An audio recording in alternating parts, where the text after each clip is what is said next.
I was a guy with Alopecia Universalis for like a decade. I didn't have any hair. But what I do about it, I got a wig, I got fake eyebrows, and right now I even have fake 5 o'clock shadow. So let's talk about some options. One, biggest, most important option is the fake eyebrow, okay? You can do different types, but I would say that the temporary eyebrow tattoo is the best. It looks weird on a man, especially if you put powders or try to draw them on, and it's time consuming.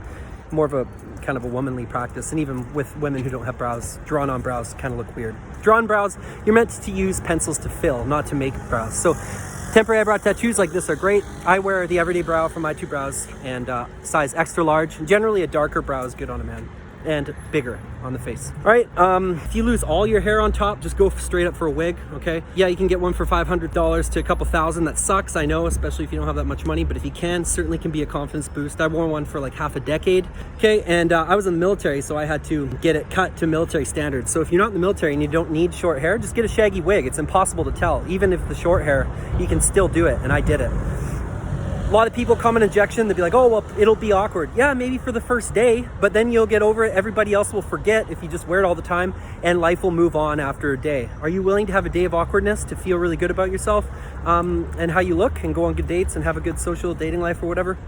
After that day for like ever? Yeah, I was, and I did it. I showed up to work as a fighter pilot or a pilot on training one day with fake hair, and everyone's like, what the hell? And then they got over it after a day, and I wore it all the time, including when I flew planes. So I'd suggest that.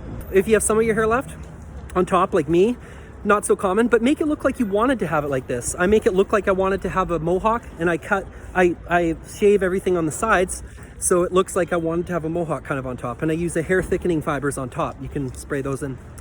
Or if you're missing the hair on top and have side hair, that's even better, because all you need to do is shave the top, get a toupee, glue it to your head for a couple weeks at a time, get it cut in, and it looks like you have a full head of hair. I would completely do that if I had hair on the side of my head, okay?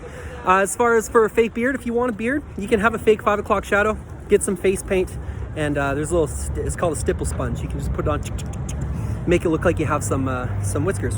I think that's a great idea. So for men, if you don't have hair, you don't need to accept it. You don't need to be a bald guy, because all these other bald guys don't necessarily look like us who don't have any hair.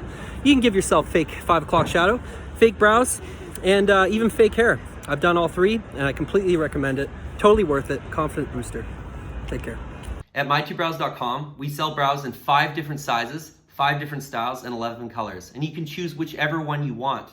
So go to my2brows.com by clicking the link below, and you can get a free sample pack where you can try every single brow we carry, and then choose whichever one you like best. Go to my2brows.com, get your free sample pack now.